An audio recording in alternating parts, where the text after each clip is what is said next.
Adriano, essa bênção, esse homem abençoado, especial, onde Deus tem abençoado e usado no Brasil. Escute, receba e deixa Deus tocar o seu coração. Boa noite. É uma honra poder estar aqui hoje em casa. Eu queria te convidar a abrir sua Bíblia no Salmo 40, ainda de pé como você está. Esse salmo fala um pouquinho sobre a história que nós vamos falar hoje, que você vai ouvir hoje. Salmos 40.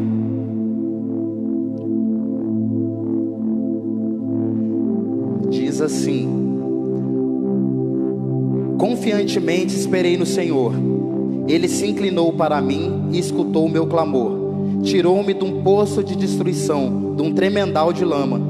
Colocou os meus pés sobre uma rocha e firmou os meus passos. Pulando para o versículo 5, diz assim: multiplicaste, ó Senhor Deus meu, tuas maravilhas, e em teus desígnios para conosco não há ninguém comparável a ti. Eu queria anunciá-los e falar deles, mas não podem ser enumerados. Até aí. Vamos fazer mais uma oração? Senhor, essa é a tua palavra. Nós estamos aqui nessa noite sedentos para ouvir a tua voz. Que não seja eu a falar, mas que o Senhor possa falar intimamente com cada um, porque o Senhor vê, o Senhor sonda cada coração nessa noite. É o que nós te pedimos, te agradecemos em nome de Jesus. Amém. Pode se assentar. Eu gosto desse versículo 5, que ele diz que nem se eu quisesse eu poderia contar, nem se eu tivesse todo o tempo eu poderia contar as bênçãos que o Senhor tem feito. E assim tem sido na minha vida. Eu sou Adriano Lugoli, eu sou ex-dependente químico. E depoimento de ex-dependente químico é a coisa mais chata que existe. Então eu vou contar para vocês de uma forma bem dinâmica. A única parte que eu não consigo contar é o que é morar na rua, porque eu morei na rua por 3 anos e foram os piores anos da minha vida. Eu costumo dizer que eu vivi pior que um cachorro vira-lata, porque na rua as pessoas passam, cumprimentam um cachorro, nem que seja com a mão, e com um ser humano a pessoa passa por cima, é como se ela nem existisse. Ou às vezes até fala para o filho assim: ó, se você não estudar, você vai ficar desse jeito aqui, como se você fosse um nada. E é isso que eu sentia na rua. Eu me sentia um nada. Eu não tinha nome na rua. Eu tinha que ficar lembrando meu nome, Adriano, porque na rua eu era neguinho, negão, noiado, maconheiro, menos Adriano. Mas existia alguém que me chamava pelo nome, e o nome dele é Jesus. Que quando ele me via na rua, ele não me via daquele jeito. Ele via essa cena que vocês estão vendo agora. E eu trouxe um vídeo para mostrar para vocês o que é o dia a dia de um morador de rua, que mostra como é o convívio, como que ele se vê, como as pessoas o veem e como Deus o vê. E enquanto vocês veem esse vídeo, eu quero cantar uma música que fala sobre super-herói, porque quando a gente é criança, a gente acredita em super-herói e a gente cresce e percebe que tudo isso é mentira, que não existe. Mas depois de ter passado por essa situação de rua, quando eu cheguei no fundo do poço, eu descobri que existe um super-herói, que quando eu cheguei no fundo do poço, com o superpoder dele, ele virou o poço de cabeça para baixo para que eu estivesse por cima. E o nome desse herói vocês sabem, é Jesus, e ele está aqui nessa noite para transformar vidas. Prestem atenção nesse vídeo.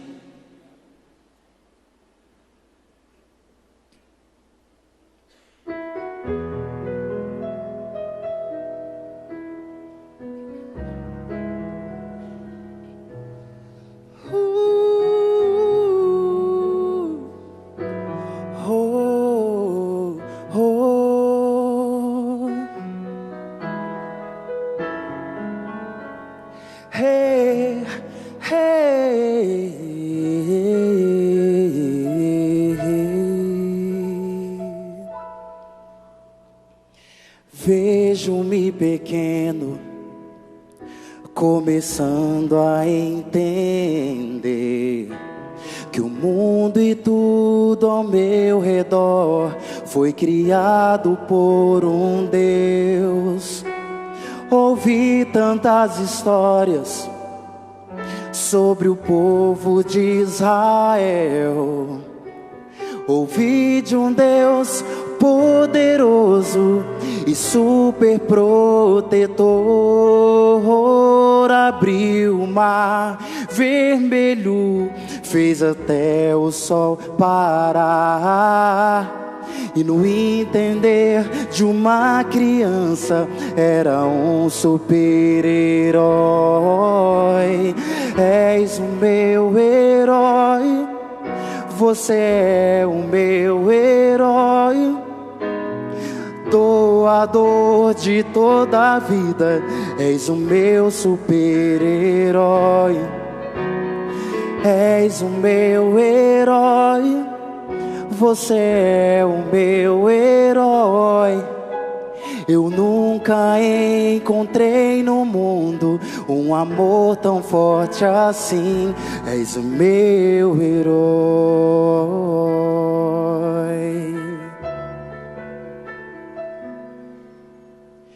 Li a tua palavra, me tornei conhecedor que esse mesmo Deus na cruz por mim se entregou, salvou a minha vida, me fez mais que vencedor. Até sobre a própria morte Ele triunfou. És o meu herói, você é o meu herói. Doando sua própria vida, mesmo sem eu merecer. És o meu herói, você é o meu herói. Eu nunca encontrei no mundo um amor tão forte assim. És o meu herói.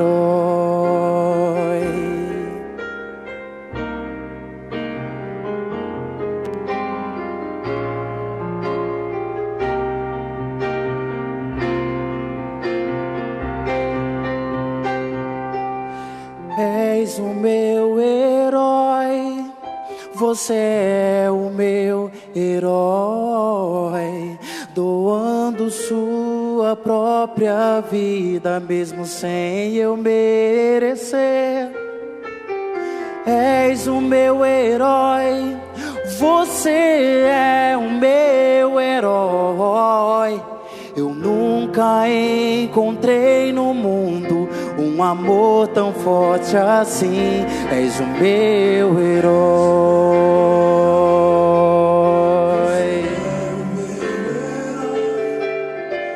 Doando sua própria vida, mesmo sem eu merecer. És o meu herói, você é o meu herói. Eu nunca encontrei no mundo um amor tão forte assim. És o meu herói.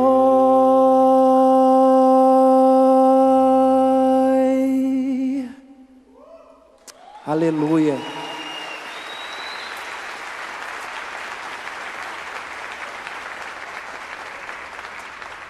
Não existe impossível para o nosso herói, para o nosso Deus.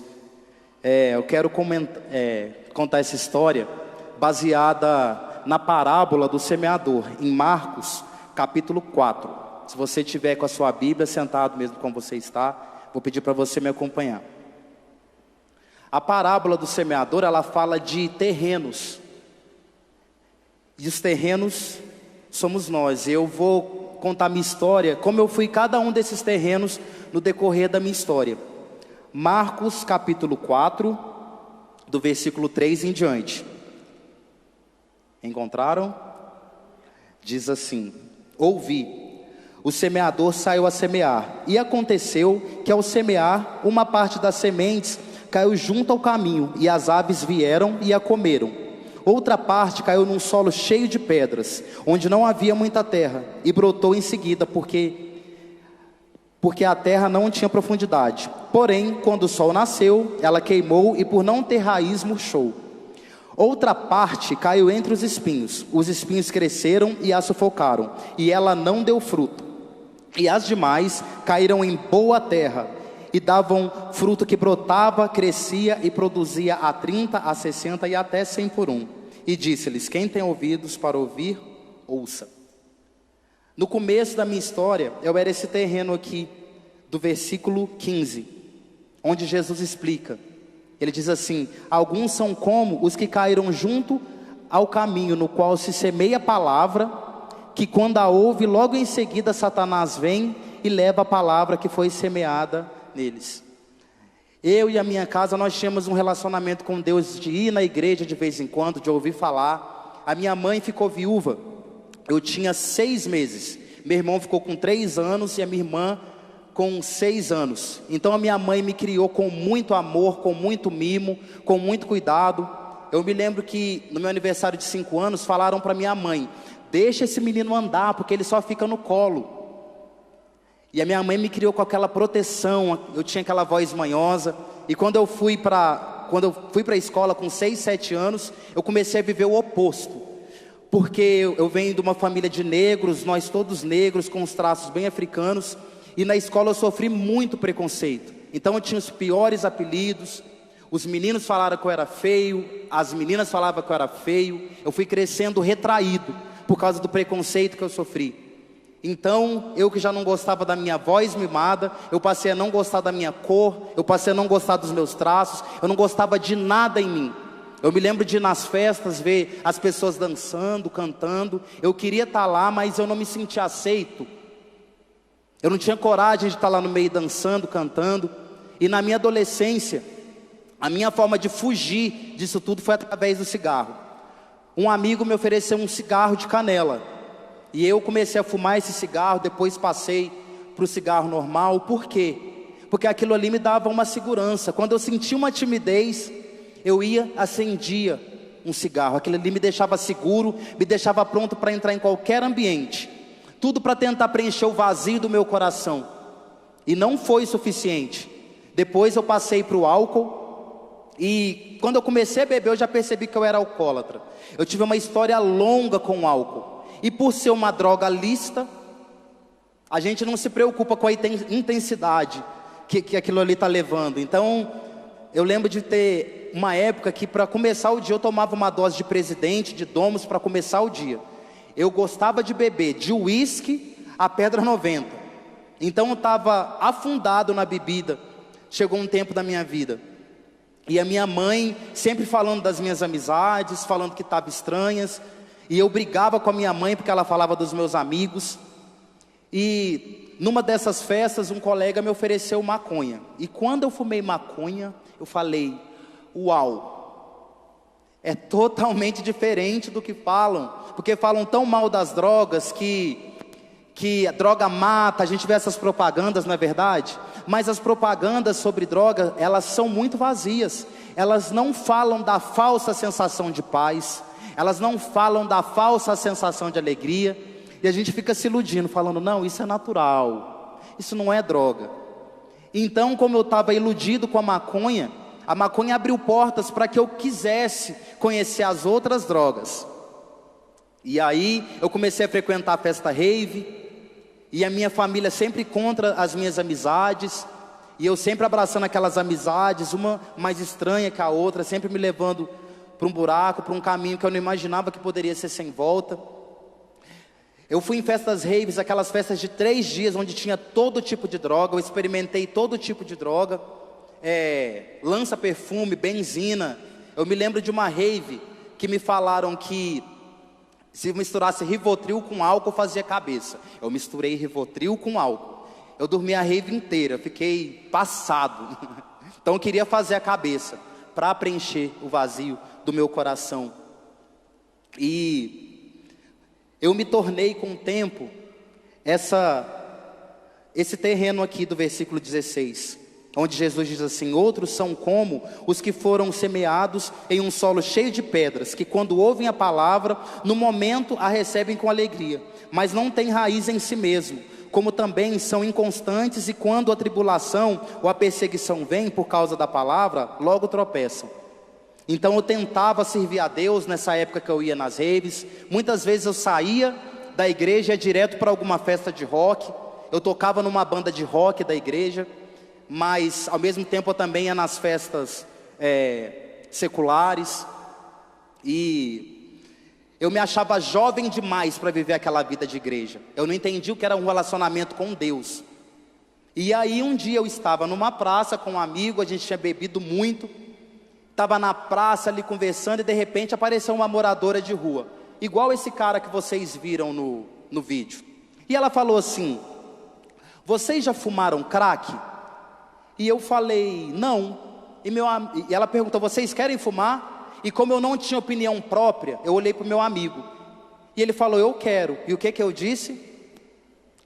Eu quero também. E eu não imaginava a decisão errada que eu estava tomando naquele momento. Eu não imaginava o que ia virar a minha vida. Eu não sabia, porque como eu disse, não existe informação sobre droga até hoje. As propagandas são muito vazias. Eu não sabia que quem fuma o crack já se torna viciado no primeiro momento. Então compramos o crack, e na hora que a gente sentou para fumar aquilo, me veio uma sensação diferente. Era como se tivesse aumentado o volume de tudo. E aquilo me deu uma sensação de medo, me deu uma depressão, uma tristeza tão grande. Eu não conseguia falar, abrir a boca, eu não conseguia olhar na cara do meu amigo que estava do meu lado. Eu estava tentando entender aquela onda, e meu amigo falou assim, eu quero mais. Onde que busca? Eu falei para ele, calma. Ele falou, não, eu quero mais. Aí fomos buscar mais, de novo a mesma onda. Aí foi eu que falei, você não tem 5, 10 reais, vamos comprar mais. Ele falou, não, eu não quero mais não. Eu falei, não, vamos comprar mais uma. Ele falou, não, vamos embora. Mas eu já tinha me tornado viciado. Eu me lembro que eu trabalhava num call center, e eu peguei meu dinheiro, não lembro o valor exato, mas vamos colocar aí, peguei 50 reais para comprar, e eu gastei 200. Depois eu peguei 200, gastei o salário todo. Depois eu comecei a vender roupa. Eu tinha coleção de CDs de rock, comecei a vender. Eu entrei numa depressão tão forte. E o crack, quando eu fumava e dava aquela sensação de medo, quando acabava, para não aumentar para vocês, eu vou falar 40 minutos, para não falar que eu estou aumentando. Eu ficava 40 minutos no chão assim, ó, catando. Eu punha o dedo em todo o chão, durante 40 minutos, ou mais, procurando um pedacinho. E naquela época eu desisti de viver. Eu entrei numa depressão tão grande, eu fui tomado por uma depressão. Eu me sentia sufocado. E eu me tornei esse terreno aqui, do versículo 18, onde Jesus diz assim: outros são os que foram semeados entre os espinhos, que são os que ouvem a palavra, mas as preocupações do mundo, o engano das riquezas e os demais desejos das coisas entram, sufocam a palavra, que se torna infrutífera. Eu desisti de viver, eu desisti da banda que eu estava tocando. Na época eu tinha começado a me interessar a fazer aula de música, eu tinha começado a fazer aula de teclado, parei. Comecei a fazer aula de canto, parei. Saí da escola, saí do trabalho, eu emagreci tanto, que quando chegava no trabalho eu ouvia as pessoas falando assim: esse que eu te falei, ele está com câncer. Outros falavam, ele está com AIDS. Porque eu estava muito magro, e eu não queria mais ir para o trabalho, eu não queria viver, eu só ficava no meu quarto. Eu lembro de olhar no meu quarto e não ter nada, eu ter vendido tudo, porque o crack era meu alimento. Eu costumo comparar crack com uma pessoa que está com muita fome. Quando a gente está com muita fome, a gente não pensa só em comida. É como se você estivesse com muita fome, pode colocar 10 vezes aí, muita fome. E aí de repente alguém coloca um banquete na sua frente, você vai e come. Aí quando você acaba de comer, vem a mesma fome. E de novo, e de novo, e de novo. E dia, e noite, e madrugada. E comecei a vender as coisas de casa. Como eu disse para vocês, minha mãe é viúva, meu irmão presenteou ela com um aparelho de DVD. E eu peguei esse aparelho de DVD e entreguei na mão do traficante. Não foi para prejudicar eles, tá? Foi porque eu não queria mais viver. Eu queria a morte. Eu preferia morrer do que ir comprar de novo. Então eu peguei o DVD, entreguei na mão do traficante, usei tudo em droga. E quando eu voltei em casa, bati na porta, não abriram. Aí continuei na rua, deixei um toque. Aí minha mãe falou, não dá mais. O seu irmão pediu para escolher, falou que não dá mais para ele trabalhar, para tudo ir embora em droga. E nessa época minha irmã já tinha saído de casa para concluir os estudos. Porque eu vendia os livros dela. Ela ficou até falada na cidade, como se ela tivesse ido se prostituir ou morar com um cara. Mas é porque a minha família escondia a história e a minha irmã ficou falada por causa de mim. Então aí começou a minha história igual esse cara que vocês viram no vídeo, na rua. Eu andava dia, noite e madrugada. Eu me lembro de chover, a roupa molhar no meu corpo, a roupa secar no meu corpo e eu continuar andando. Para ir atrás do meu alimento, que era o crack. E eu saía pedindo na rua, você tem 50 centavos? Eu perdi meu vale transporte, você pode me arrumar? A pessoa, lógico, não, toma aqui os R$4. Aí eu em outra, me arruma 50 centavos? Nossa, eu perdi meu vale transporte. Não, aqui os R$4. Porque as pessoas dão dinheiro na rua. Eu me lembro de uma vez, minha mãe me criou com muita educação. Uma vez eu falei, eu vou assaltar, mas eu sou educado demais, gente. Eu cheguei e falei, deixa eu ver quem que eu vou assaltar. Aí vi uma mulher, falei, é ela. Aí eu fiz uma cara de mal, cheguei na mulher, falei, passa a bolsa. Aí a mulher falou, não. Aí eu pensei, eu sou mais forte que ela, né? Aí eu puxei a bolsa, aí a mulher começou a puxar também. Aí eu pensei, gente, eu sou mais forte que ela. Aí eu puxei a bolsa dela, ela começou a gritar, meus documentos. Eu falei, calma, eu vou te devolver. Aí a gente foi andando, conversando. Aí ele ainda falou assim, isso é porque eu não estou dizimando, por isso está acontecendo isso comigo. Eu falei, tá vendo, ó, se conserta. E aí tinha um cigarro do mais barato, tinha um dinheiro, tipo uns R$3,50. Eu falei, eu vou voltar a pedir. E voltei a pedir. Eu comecei durante um tempo a ser o que chamam de avião, que é quem vende para o traficante fica num lugar, aí o cara vai e vende. E as pedras de crack eram colocadas embaixo da língua. Eles fecham com um saquinho, colocam debaixo da língua, porque quando alguém vem, compra, tira da língua, entrega. E se a polícia vier, engole, porque de revista não tem nada. E foram 3 anos assim na rua. E a minha mãe, eu desisti de viver, mas a minha mãe tentando. A minha mãe perseverando em oração. A minha mãe falando, você não nasceu com isso. Jesus vai mudar a sua situação. A minha mãe orou muito. E eu me lembro de um dia que eu estava deitado na rua e acordei com um grito, Adriano. Aí eu olhei, era a minha mãe, eu falei, o que foi? Ela, eu achei que você tinha morrido. Eu falei, não, estou aqui, não precisa de gritar. Ela falou, minha vida acabou. Eu falei, engraçado, você está em casa, você está bem, eu que estou aqui, só a vida que acabou. Eu não entendia que ela estava doente, o meu irmão estava doente, todo mundo estava doente na minha casa. E nessa mesma época, minha irmã, uma vez me viu na rua, ela me sacudiu, me ajoelhou e falou, Adriano, assim como uma pessoa tem um câncer, precisa de um hospital, você precisa de uma casa de recuperação, deixa eu te ajudar.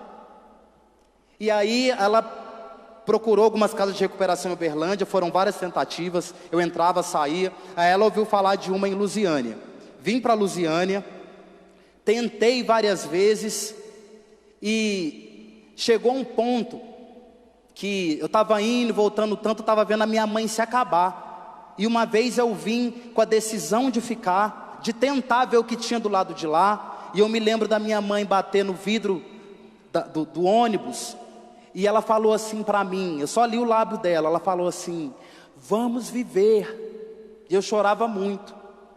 E essa frase é a nossa frase, vamos viver, vamos tentar. E eu fui para a casa de recuperação tentar. Chegando aqui em Lusiânia, eu cheguei e falei para o diretor da casa de recuperação, falei, agora eu vim para mudar de vida, agora vai dar certo. Ele falou, eu não te aceito mais, você está brincando com a gente, você entra e sai dessa casa de recuperação. Eu falei, não, mas agora eu quero. E aí ele me recebeu, eu fiquei na casa de recuperação. E eu me lembro de um dia, na terapia ocupacional, que é ficar limpando a casa de recuperação, ou embalando mel. Eu não queria limpar a casa de recuperação, e eu falei para o obreiro, eu falei, se eu tiver que limpar a casa de recuperação, eu vou embora hoje. Aí ele falou assim, ó, então fica lá, você está nervoso hoje, fica ali sentado, hoje você não vai participar da terapia ocupacional, Deus vai falar com você. E eu tinha raiva desse negócio de Deus vai falar com você. Eu pensava, gente, como que é isso? Eu pensava que era uma voz, meu filho, e um efeito, e um anjo voando, uma coisa sobrenatural. E eu estava lá sentado no banco, e o obreiro escutando diante do trono, sem parar. Eu não gostava de diante do trono. Ele ouvia a mesma música, uma música grande, repetitiva, o povo chorando. Na hora que a música acabava, ele repetia de novo. Eu falava, gente, é para me fazer mais raiva. Mas aquilo ali era Deus falando comigo já. Eu passei a prestar atenção na música, e era uma música que dizia assim: filho meu, estou aqui, esperando o momento de te encontrar, quero te abraçar. Filho meu, não desiste, os meus braços estão estendidos para ti. Vem correndo, vem pra mim, invoca-me e eu te ouvirei. Serei achado de ti, tua sorte eu mudarei. Achega-te a mim, eu também me achegarei. Te tomarei em meu colo, novas vestes te darei, filho amado. E naquele momento, eu me senti filho amado. Naquele momento, eu entendi o que era um relacionamento com Deus. E eu me tornei esse terreno aqui do versículo 20, que diz: outros por fim, são os que foram semeados em uma boa terra, os quais ouvem a palavra e a recebem e dão fruto a 30, a 60 e até 100 por um. E Deus começou a mudar a minha vida ali. Eu fiquei 6 meses na casa de recuperação, passei muita luta, vivendo no meio de caras que a maioria não queria nada com nada. E eu lembro de uma vez a gente ganhava roupa na arrecadação, saía de porta em porta, pedindo roupa, vendendo mel. E eu ganhei um coturno, e meu coturno apareceu esfaqueado. Quando eu inteirei 6 meses que eu saí da casa de recuperação, o diretor me deu um rack de presente. E quando eu saí para vender mel, que eu voltei, um cara tinha quebrado o meu rack. E Deus falou comigo na casa de recuperação que se eu não aprendesse a conviver com os personagens que estavam ali dentro, eu não ia aprender a conviver na minha igreja, na minha casa, no meu trabalho. E eu enfrentei cada uma das lutas ali. E eu aprendi uma palavra chamada caráter ali dentro. E eu pedi a Deus, eu falei: Senhor, eu quero sair daqui de outra forma, eu quero sair daqui diferente. E eu alcancei essa graça. Dentro da casa de recuperação, eu fui acompanhado por um cara que eu estava em Lusiânia, né? Ele falou: tem uma igreja no Gama, eu quero te levar lá. Eu falei: me leva, mas não pede para eu ir lá na frente não, deixa no cantinho, eu quero conhecer. Quando eu cheguei na igreja, que é esse galpão, eu me perdi dele aqui dentro da igreja. Na hora que no momento do louvor eu já vim para frente, a gente se perdeu. Na hora que eu encontrei com ele eu estava suado, eu tinha dançado, tinha orado. E eu falei: é essa igreja, eu vou ficar lá. Isso foi em 2005. E quando eu saí da casa de recuperação, aluguei uma kitnet no Gama, que era onde tinha a igreja que eu gostei. Aluguei uma kitnet no setor central. Minha mãe veio me visitar, isso foi em outubro de 2005. E nós viemos para o culto, sentamos bem ali atrás. E o pastor estava pregando e ele falou: gente, quem quer casar esse ano ainda? Aí eu falei: eu. Aí na mesma fila uma moça também falou: eu. Aí minha mãe falou: ah lá, Adriana, essa moça quer casar. Eu falei: mãe, não é assim. Dica para quem está solteiro: leva a mãe que quem sabe dá certo. E não há de ver que deu certo.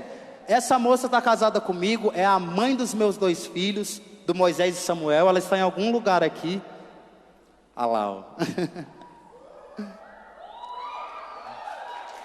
Glória a Deus.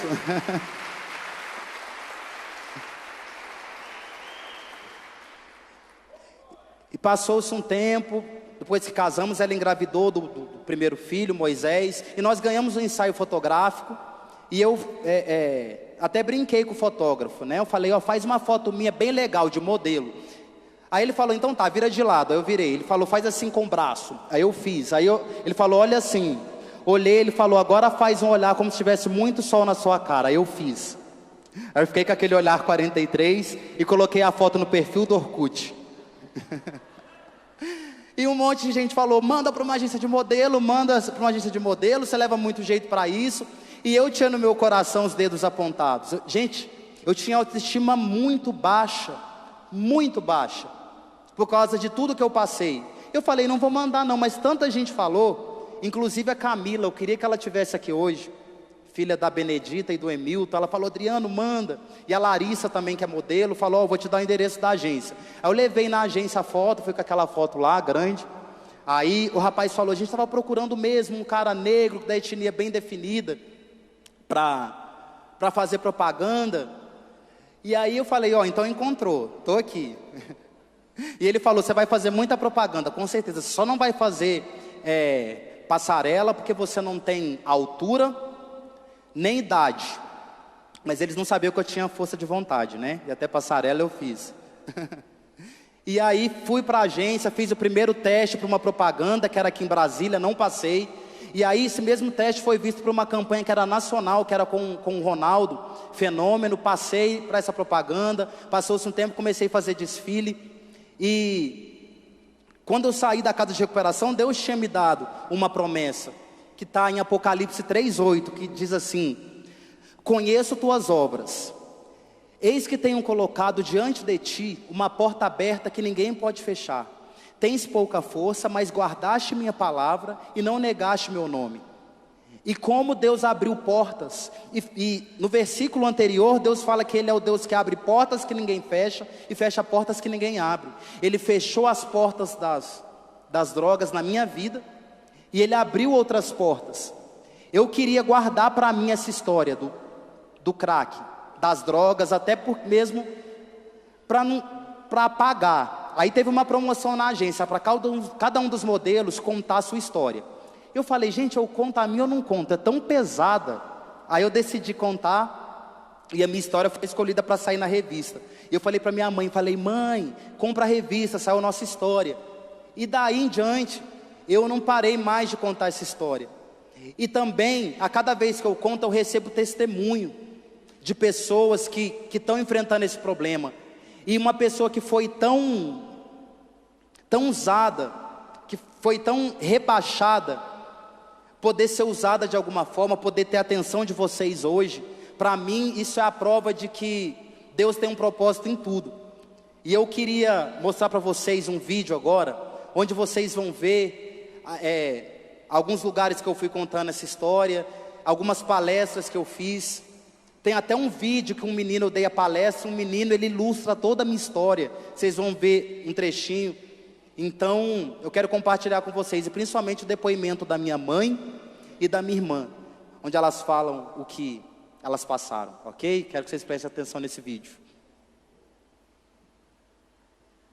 Vida de modelo após o vício no crack. Um homem que perdeu tudo e vagou pelas ruas, hoje estampa revistas e outdoors. Tá fazendo bonito, viu? O apoio da família e dos amigos foi fundamental para que ele trocasse a dependência química pela vida nas passarelas em Brasília. O repórter Wellington Valadão foi ao Gama para conhecer um morador ilustre e contar uma bela história de recomeço. E a nossa entrevista de hoje é com ele, Adriano Lugoli. Ele venceu o mundo das drogas e hoje faz uma palestra em Uberlândia. Adriano chegou no fundo do poço, mas graças à persistência da mãe, ele conseguiu dar a volta por cima e concretizar sonhos. Agora você vai conhecer uma reviravolta emocionante. Adriano Lugoli no Bem Viver.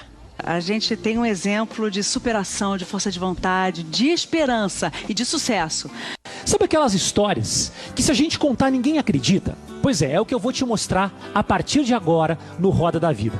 Um desfile aqui. Vou convidar uma pessoa para fazer um desfile aqui no nosso palco. Você vai gostar de conhecer a história dele. Adriano Lugoli, por favor. Um milagre. Eu precisava de um milagre quando os homens não puderam me atender. Um milagre. Hoje, o Adriano é um modelo de sucesso, vive no mundo glamuroso da moda, nas passarelas, cercado de câmeras e gente bonita. Mas nem sempre foi assim. O Adriano poderia ter tido um destino muito diferente e nada glamuroso. Isso porque o Adriano já foi usuário de crack.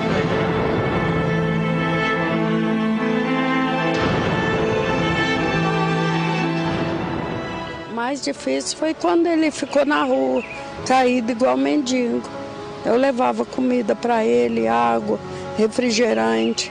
A dona de casa conta que muitas vezes se sentiu sozinha. As pessoas sempre falando que eu era boba, que eu estava errado, para deixar ele, mas eu não dava ouvido para eles. Eu sempre junto com ele, onde ele estava eu ia. Na quarta vez eu disse para ele, olha, eu não vou ficar mais com você, que parece que você não quer.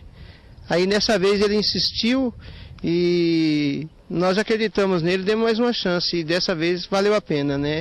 E um dia, sem conversar com a minha irmã, ela chegou, ajoelhou no meu pé, me sacudiu, falou, deixa eu te ajudar. Assim como uma pessoa que tem um câncer precisa de um hospital, você precisa de tratamento também, você está doente. Caramba. Aí ela conseguiu me comover com o diálogo. Então o diálogo é muito importante. Então quer dizer, com as drogas, você buscou as drogas para ter liberdade. E hoje, vivendo sem drogas, você vive com essa liberdade? Com certeza, hoje eu vivo, né? Hoje eu tenho vida. Tem 1 ano e meio que eu não vejo a minha irmã. Vamos matar a saudade? Ah, meu Deus. Ana Cláudia, pode vir. Bom dia! Eu sempre acreditei nele, na força de vontade, sempre quis que ele crescesse e mudasse de vida. Desde o ensino médio, foi muito difícil que eu conseguisse concluir, porque para o consumo dele da droga, ele vendia os meus livros. Eu comprava com o meu trabalho e ele vendia. Para eu concluir a faculdade, eu tive que mudar de casa, porque se eu ficasse lá, ele vendia novamente. Hoje eu dou palestras em escolas, em igrejas, falando sobre superação, falando sobre autoestima, porque eu tinha autoestima muito baixa. Acho que até isso me ajudou a entrar nas drogas, porque eu tinha os piores apelidos na escola por ser negro. Até professores, diretores. E isso me deixou com a autoestima muito baixa. Então o cigarro, o álcool, a maconha me dava uma segurança quando eu chegava num lugar. Então quando eu vou a uma palestra, eu levo meus filhos, eu falo para eles, eu falo da etnia deles. E eu tenho um projeto no coração, e já estou com ele na mente, de fazer um livro para levar informação às pessoas. Porque se eu entrei por falta de informação, que até hoje não tem sobre drogas, eu vou levar informação, porque a carreira de modelo passa, é muito rápida, mas essa história eu quero que fique. Que lindo. Voltamos à clínica com o Adriano. 10 anos depois, ele revê antigos companheiros da época. O Joaquim é do tempo, e aí Joaquim, tudo bom? Obrigado. Muito bom te ver. Nós passamos muita coisa junto aqui nessa casa de recuperação. Lembra do lugar onde dormia. Aqui era o quarto, dormia uns 10 caras. Era muito difícil o convívio, tudo muito simples, então eu tive muita dificuldade. Hoje, Adriano mora com a mulher e 2 filhos em Gama, cidade a 50 quilômetros de Brasília. Essa é a sua casa? Essa é a minha casa, simples, humilde, mas eu vou abrir as portas para vocês. Semíramis e Adriano se conheceram quando ele já tinha saído da clínica de recuperação. Aí nós casamos, aí já veio o Moisés, aí depois passou um tempo, aí o Samuel veio meio de surpresa. Semíramis, mãe e mulher apaixonada que vê mais do que beleza no marido. Eu tava pensando, falei, meu Deus, meu marido tem tantas coisas boas assim pra gente admirar. É um homem tranquilo, é um homem alegre. É um homem brincalhão. Batalhador. Batalhador, trabalhador, um bom pai. Me alegro demais com ele. O que eu sei é que a própria história do Adriano daria uma peça de teatro, daria um filme. Vocês lembram daquela veia musical da infância? Pois é, ela também continuou viva por muito tempo. Vamos ver e ouvir. Roda aí.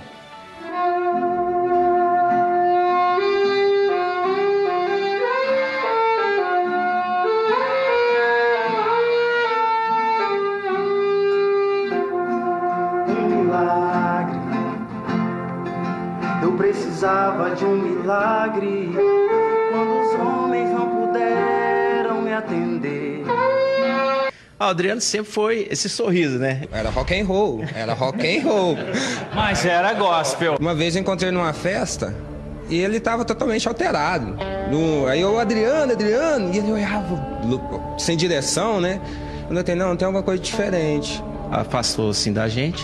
Tanto é que depois, um tempo que a gente ia até ensaiar, colocar algumas coisas, ele não estava junto com a gente, né?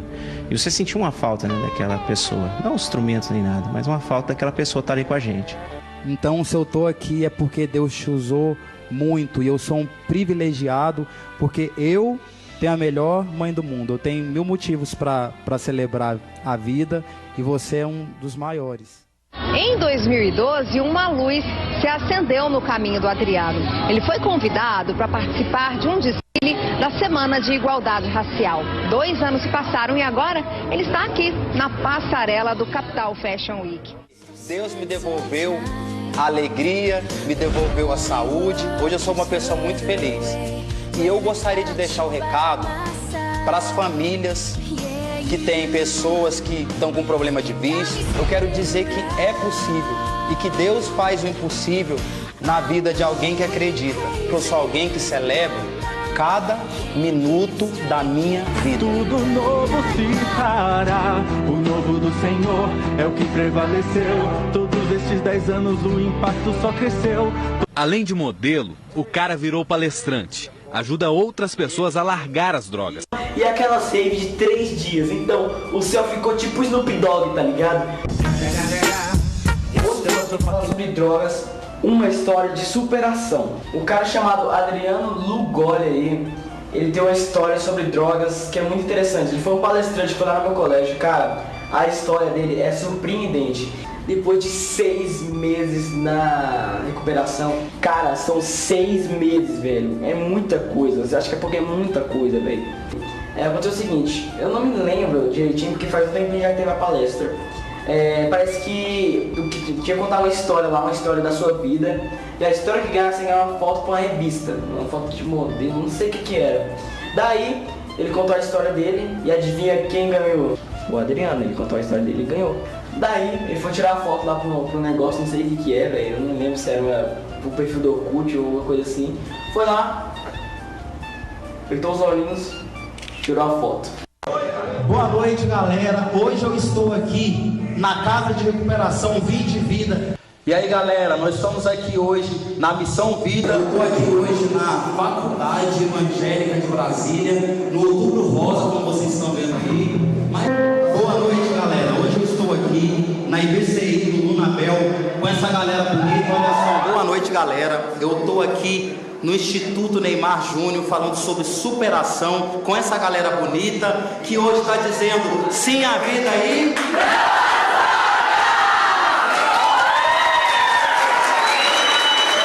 Isso aí, galera. E quem é o Adriano de hoje? É uma pessoa que tem sonhos, uma pessoa que corre atrás, é uma pessoa que celebra cada minuto da vida. Que céus e terra passarão, mas o teu nome é eterno. Todo joelho dobrará. Não existe impossíveis para Deus.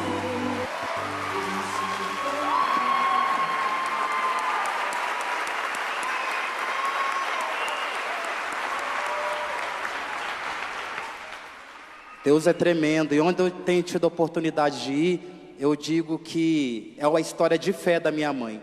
Eu desisti, mas ela perseverou em oração. E eu me lembro de uma vez que o dono da casa de recuperação pediu para que ela testemunhasse, e ela falou: eu pedi para Deus, para o meu filho estar na igreja, mas hoje se deixar ele canta, ele prega. Sabe por quê? Porque Deus faz além do que pedimos ou pensamos. E eu me lembro de quando eu fui no programa do Rodrigo Faro, eu entrei numa ansiedade, na hora que eu ia entrar no palco, porque é uma pessoa que a gente é acostumado a ver na TV. Entrei numa ansiedade, eu falei, eu vou orar. E fui orar antes de entrar no palco. E quando eu comecei a orar, Deus me lembrou que eu tinha pedido a Ele para ser útil de alguma forma, para ser usado por Ele. E eu me lembrei que eu não estava ali, não era por mim, não era para promover meu nome, eu estava ali como um soldado de Cristo. E foi assim que eu fui. E aí eu voltei para o palco, eu comecei a cantar. Que Ele cresça, eu diminua, que Ele apareça. E entrei no palco como um soldado, assim, de peito erguido, para falar sobre o que Deus tem feito. E eu tenho sempre cantado essa música que diz que eu vou contar para todo mundo o que Deus fez por mim. Eu não tenho a foto para vocês que eu queria ter para mostrar, que é de quando eu estava na rua, porque ninguém tira foto de um momento desse. Mas eu tenho fotos do meu casamento, de quando eu cheguei aqui na igreja, de algumas propagandas que eu fiz, e eu queria compartilhar com vocês através de um vídeo, esse álbum de fotografias, e cantar essa música que diz que tudo isso que vocês vão ver aqui é um milagre, que só Deus pode mesmo fazer. Então eu queria compartilhar isso com vocês, esses milagres.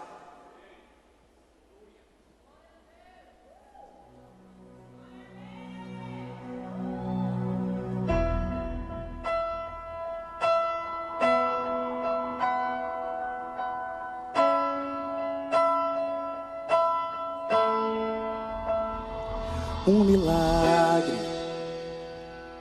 eu precisava de um milagre, quando os homens não puderam me atender. Um milagre, eu precisava de um milagre, quando tudo parecia escuridão. E quando mais eu precisei, a tua mão me alcançou, e um milagre eu vi você fazendo em mim. Os meus olhos se abriram, pouca gente acreditou, mas a tua poderosa mão, a tua poderosa mão, eu vou contar pra todo mundo o que Deus fez por mim. Eu vou contar as maravilhas de Deus. Deus restaurou a minha vida, me deu uma voz para a minha geração, um milagre. Eu precisava de um milagre, quando os homens não puderam me atender. Oh, um milagre. Eu precisava de um milagre, quando tudo parecia escuridão.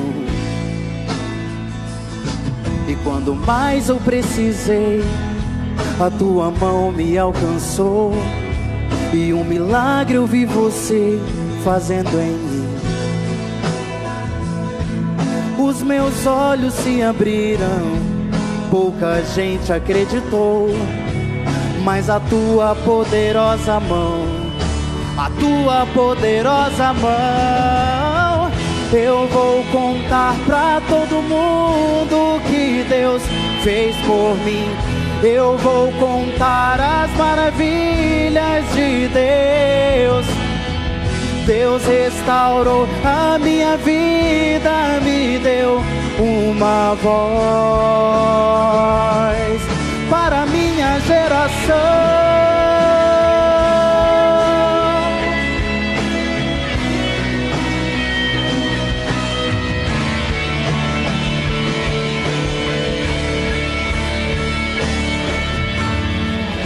Eu vou contar pra todo mundo o que Deus fez por mim. Eu vou contar as maravilhas de Deus. Deus restaurou a minha vida, me deu uma voz para a minha geração. Eu vou contar pra todo mundo o que Deus fez por mim. Eu vou contar as maravilhas de Deus. Deus restaurou a minha vida, me deu uma voz para minha geração, um milagre, um milagre,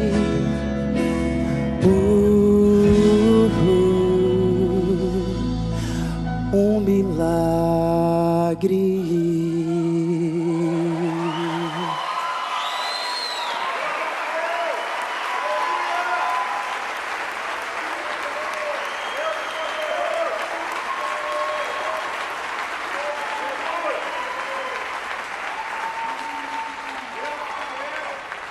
Eu quero que você saia daqui sabendo que existe um super-herói que, como eu disse, mesmo que a gente chegue no fundo do poço, ele vira o poço de cabeça para baixo e coloca a gente por cima. Eu queria concluir fazendo uma oração com vocês, mas antes da oração, eu queria fazer uma selfie, dizendo sim à vida e não às drogas, para colocar na página. Vocês viram lá?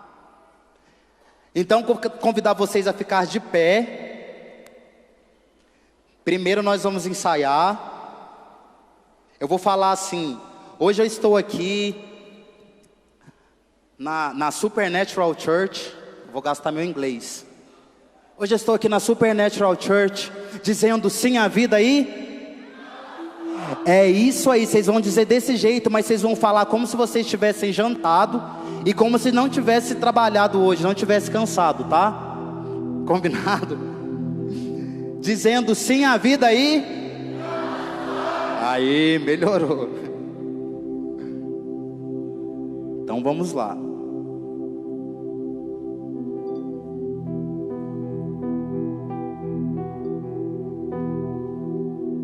Foi. Olá, gente. Hoje eu estou em casa aqui na Supernatural Church com toda essa galera que hoje também está dizendo sim à vida aí.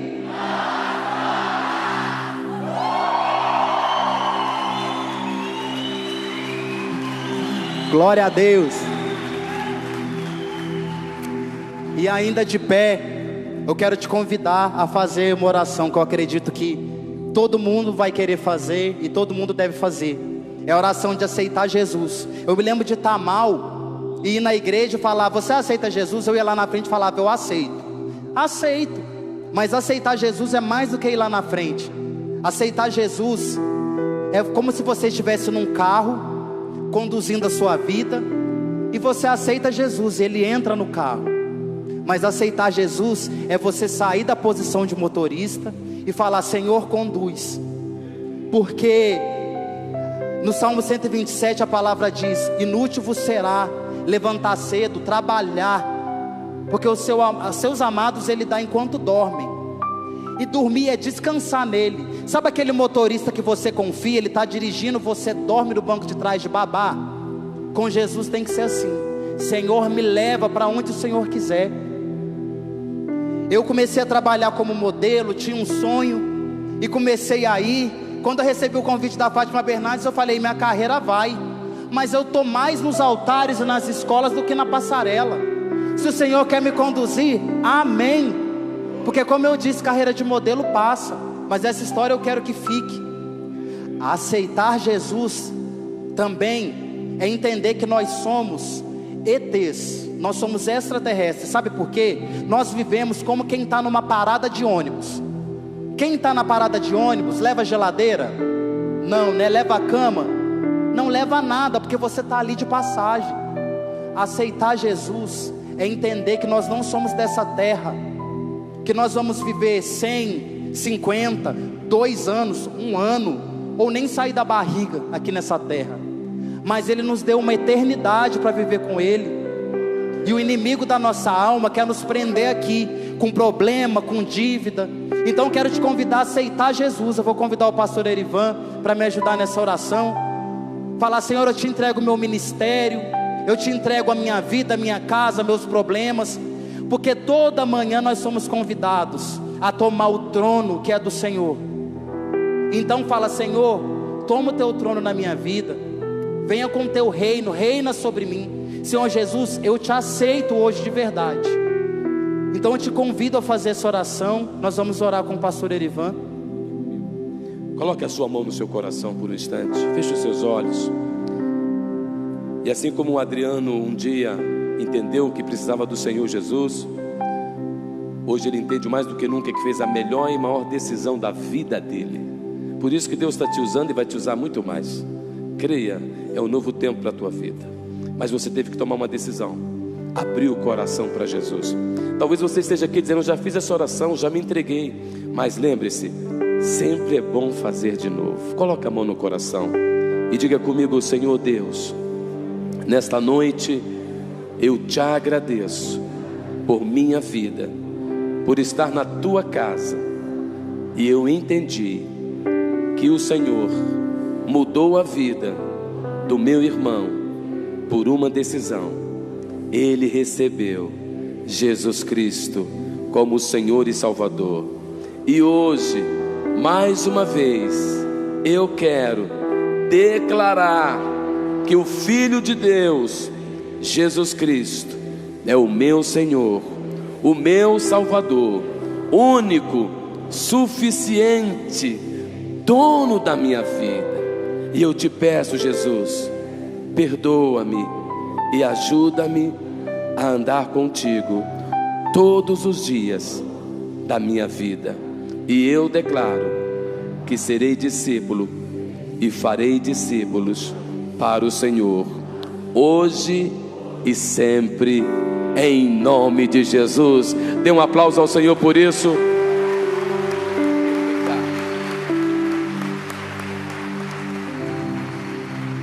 Tem alguém que fez essa oração pela primeira vez? Faz assim: pastor, eu fiz. Levanta assim a sua mão, dá um tchau. Deus te abençoe, Deus te abençoe.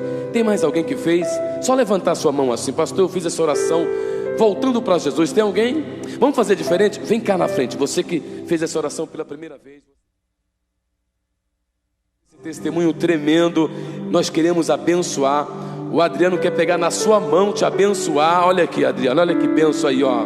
Vem para cá, querido, vem para cá, querida. Isso, glória a Deus, muito bem. Vem para cá, vem para cá. Pastor, eu quero Jesus na minha vida. Eu quero esse Jesus que mudou a história, que muda a história, que transforma a história, que muda a vida de pessoas. Sabe, amados, Jesus Cristo, Ele não é uma religião. Como Ele disse, Jesus Cristo não é apenas mais um, não. Jesus Cristo é o dono dos céus e da terra. E essas lágrimas Ele vai colher e vai mudar a tua história, porque Ele ama cada um que está aqui. Sabe, Adriano, o amor de Jesus é tão grande, mas tão grande, que impactou o teu coração e está impactando esses corações. Eu quero que a igreja ore comigo. Nós vamos abençoá-los e declarar que Jesus será o Senhor em todo o tempo da vida de vocês. Quando eu entreguei minha vida para Jesus, eu larguei tudo. Eu saí do trabalho correndo e falei: hoje eu vou entregar minha vida para Jesus. Que eu ouvia falar, mas nunca tinha decidido. Então essa decisão, esse dia de hoje, é para mudar a sua história. Amém? Estenda as suas mãos, igreja, e vocês abram as suas mãos. Nós queremos orar por vocês. Querido Deus, eis aqui os teus filhos e tuas filhas. Nessa quarta-feira eles estão diante de ti e foram impactados por tua palavra, pelo testemunho do teu filho. E hoje nós queremos te pedir, Senhor, assim como eles estão de mãos abertas, nós te pedimos: entre em cada coração. Senhor, muda a história de cada um deles a partir desse minuto, Senhor. Transforma a vida de cada um deles, porque o teu sacrifício, Senhor, foi por cada um deles. E hoje eles estão dizendo sim para o Senhor. Por isso, Pai, escreve agora o nome de cada um deles no livro da vida eterna, eterna contigo, Senhor. Perdoe os seus pecados, Senhor. Ajude em suas fraquezas. Liberte, Senhor, de cada um das suas mazelas. Liberte cada um dos seus vícios. E faça desses homens e dessas mulheres tudo que está no teu coração. Projeta para ti, Senhor, porque em pouco tempo eles também darão um testemunho de vitória para a glória do teu nome. Hoje nós o abençoamos e declaramos verdadeiramente filhos de Deus, hoje e sempre. E se vocês concordam, digo amém. Vamos dar um aplauso a Jesus por isso. Amém? Glória a Deus. Olha para mim. Você fez a melhor escolha. O que eu faço daqui para frente? Eu nem sei, pastor. Número 1, leia a Bíblia. Quando você lê a Bíblia, você ouve a voz do Senhor. Ele faz isso, nós lemos a palavra de Deus. Segundo conselho, orem. Orar é falar com Deus. Fala do seu jeito. Lembrando que no final da oração você tem que dizer: eu oro em nome de Jesus. Só Jesus tem poder nos céus, na terra e debaixo da terra. Esse nome tem poder. E terceiro conselho, posso dar? Posso? Nós queremos que vocês sejam nossos irmãos e queremos andar com vocês e que vocês andem conosco. Queremos ser a sua família nesse lugar. Quer que eu apresente uma família grande, animada, poderosa e ungida? Olhe para trás e conheça então seus novos irmãos. Sejam bem-vindos à casa de Deus, a sua nova família. Aleluia, bem-vindos. Uau! Olhe para mim, vocês que estão aqui na frente. 3 minutinhos apenas, só para anotar o seu nome. Nós queremos anotar o seu pedido de oração. Pode ser? Então aqui do meu lado direito, aqui ó, tem um irmão com aquela bandeirinha.